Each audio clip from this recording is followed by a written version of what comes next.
If you've left the house at all in the past couple of days, then you probably had an experience that was similar to what happened to me this afternoon when I went to Walmart to pick up a couple of supplies. You see, I'm the designated person in my household that is generally doing the errands and leaving the house when something is required. But today I went to Walmart, and it was probably the most surreal experience I've ever had in my life. It's very hard to describe because, on one hand, it was very somber, very serious. People were definitely taking the social distancing quite seriously. People weren't really talking to one another.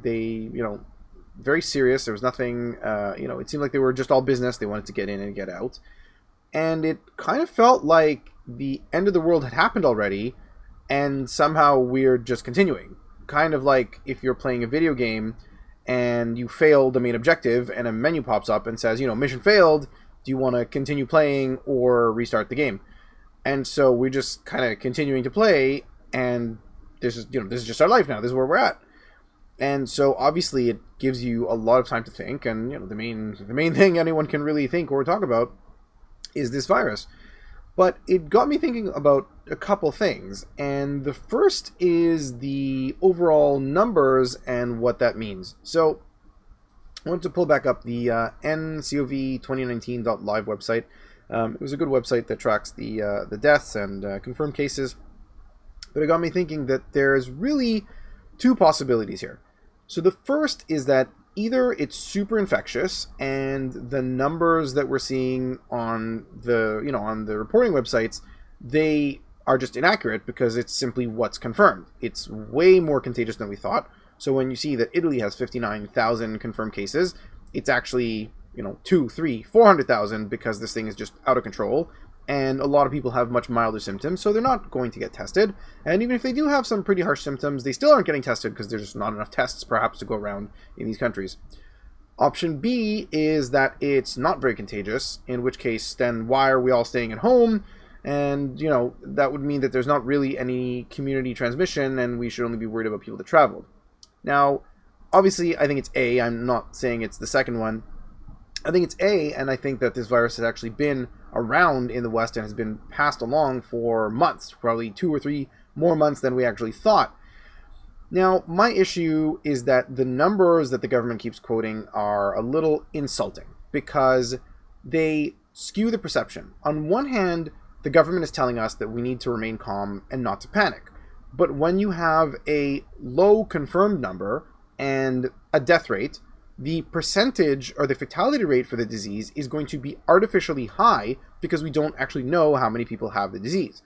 Now, South Korea has tested a lot of people, and they probably have a decent or a better death rate.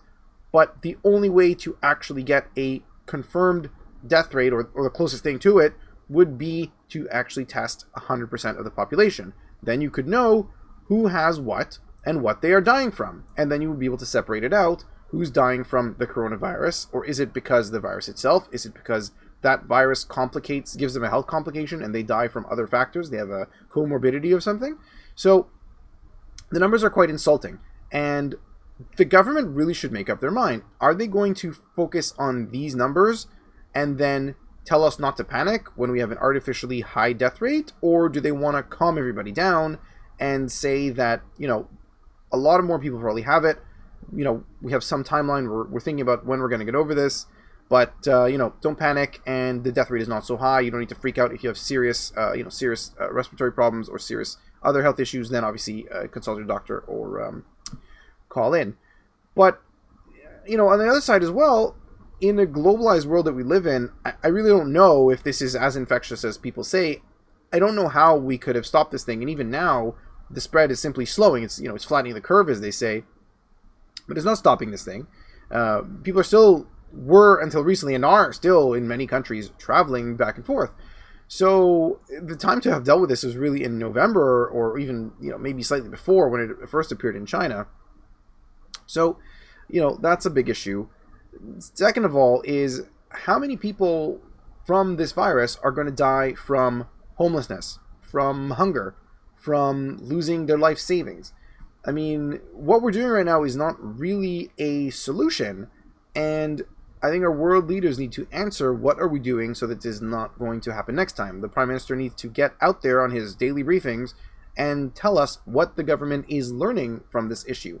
I mean, we are going to have possibly the biggest recession since the 30s, if not bigger. This might be the biggest global recession to ever hit so far in the history of mankind. But what's the plan here? What are we going to do? Contagions, viruses, all these kind of things, they get out. Plagues happen. We're just going to quarantine ourselves again. The next one hits. The coronavirus is going to mutate in another year or two, and we're all going to quarantine ourselves again. We're just going to destroy the global economy. So, I think to put it in a real business perspective here, what are the learnings? If all these people died and we learn nothing, they will have died in vain. Every corona death was preventable, except for maybe the first one, which even then it probably is preventable. Don't eat, weird raw things. But if we learn nothing, it will be a travesty for all these people to have died, and we will just have learned nothing. The other point is that until news about this broke, until people started talking about the coronavirus, you may have had it and never known. So you would have never known that you actually had this thing, that you were a carrier, that you were sick, that you were passing it on to other people. You thought, maybe I had a cold, I had a flu, I was not feeling great. And they were really just asking, unless you've been to Wuhan, don't worry. But the first Canadian cases happened, quite early. They actually happened near me. I live just north of Toronto, and they happened, not too far from me. So it's pretty clear that this thing obviously caught on before it really became popular in the news to talk about it. And that's the other issue. Viruses don't have borders, as we are being scolded. We can't close the borders. Okay, you're right. Viruses don't have borders. Viruses don't know that they are in Canada. Of course, community transmission was happening beforehand. How did we get it here so early? You telling me that every single case in Canada came directly from a person who flew in from Wuhan and then spread it around? It just, the numbers just seem off. And the death percentage, the fatality rate on the numbers also seem very off. And something that's contributing to this is something that the government of Ontario is doing. All governments really, but a good example here we have the government of Ontario. So this is the COVID-19 self-assessment. So this is the page that they tell you to go to if you're worried that you have COVID-19. So I'm going to give, a sort of middle of the road answer, and we'll see what they say. So we're going to start the self-assessment. And first question: are you experiencing any of the following symptoms?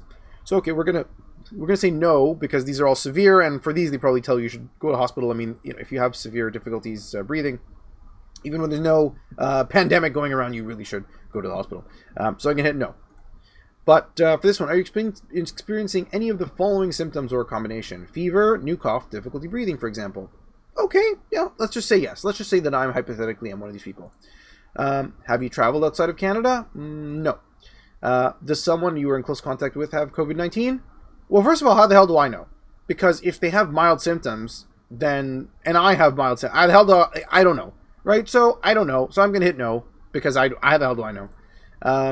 Are you in close contact with the person who is sick with respiratory problems, for example, fever, cough, difficulty breathing, who recently traveled outside of Canada? Okay, so no. Let's say I don't know. And then self-assessment. It is unlikely that I have COVID-19, but I should still, only leave my house. So it's not for sure that I have it. I might.